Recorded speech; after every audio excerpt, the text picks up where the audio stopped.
జోలికొచ్చినా, India మీద జోకులేసినా, India మీద కేకలేసినా ఏ కీలుకా కీలు ఇరిచేస్తాం అని మరోసారి చాటి చెప్పింది ఇండియన్ ఆర్మీ.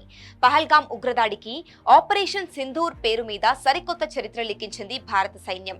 అమాయకులైన టూరిస్టులను అతి క్రూరంగా చంపిన సైకోగాళ్ల స్థావరాలను ఆనవాళ్లు లేకుండా ఆవిరి చేసింది భారత సేన.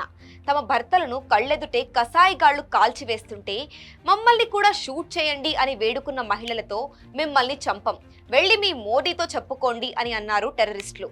ఆపరేషన్ సింధూర్ తర్వాత ఇప్పుడు ప్రతి ఇండియన్ అంటున్న మాట, మాకైనా చెప్పుకోవడానికి మోడీ ఉన్నాడు, ఇప్పుడు మీ దిక్కున్న చోట చెప్పుకోండ్రా అంటూ టెర్రరిస్టుల ముఠాలకు ఘాటుగా వార్నింగ్ ఇస్తున్నారు.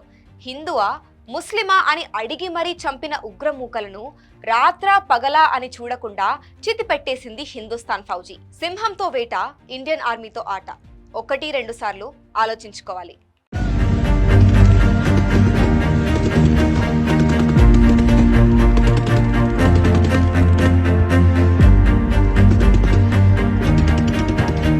పహల్గాం ఉగ్రదాడిపై ప్రతీకారంతో రగిలిపోయిన భారత్ తానేంటో చూపించింది. మంగళవారం అర్ధరాత్రి దాటిన తరువాత పాకిస్తాన్లోని ఉగ్ర స్థావరాలపై ఆపరేషన్ సింధూర్ పేరిట విరుచుకుపడింది. ఏప్రిల్ 22వ తేదీన పహల్గాంలోని ప్రముఖ బైసరన్ లోయలో ఉన్న పర్యాటకులను ఉగ్రవాదులు లక్ష్యంగా చేసుకుని మరణ హోమాన్ని సృష్టించారు. ఈ నేపథ్యంలో పహల్గాం ఉగ్రదాడికి ప్రతీకారంగా భారత సైన్యం పాకిస్తాన్ పియోకేలోని 9 ఉగ్రవాద స్థావరాలపై దాడులు జరిపింది. ఈ దాడుల్లో సుమారు 100 మంది వరకు పాకిస్తాన్కు చెందిన ఉగ్రవాదులు హతమయ్యారని ప్రాథమిక సమాచారం.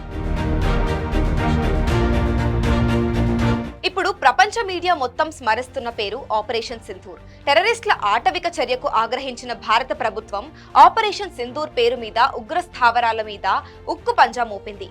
అయితే ఈ ఆపరేషన్ సింధూర్ టైటిల్ వెనుక ఒక ఇంట్రెస్టింగ్ స్టోరీ ఉందని మీకు తెలుసా?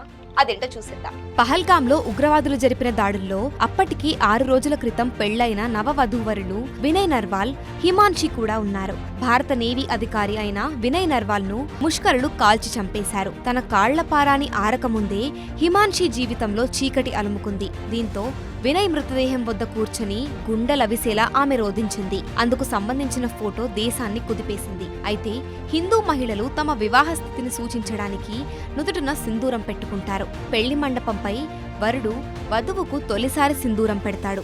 కానీ హిమాన్షి అలా జరిగిన 6 రోజులకే భర్తను తన 5వతనాన్ని కోల్పోయింది.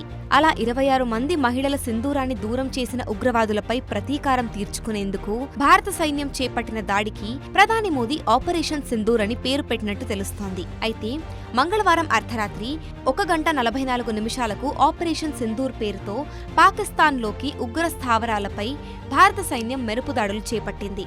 Bharat army, air force, navy బలగాలు సంయుక్తంగా దాడిని నిర్వహించాయి.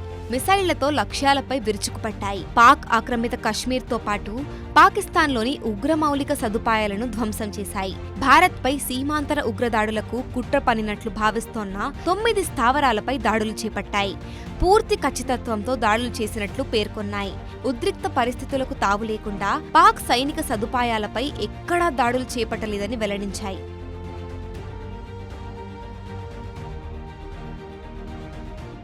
దూద్ మాంగే తో ఖీర్ దేంగే, కాశ్మీర్ మాంగే తో చీర్ దేంగే.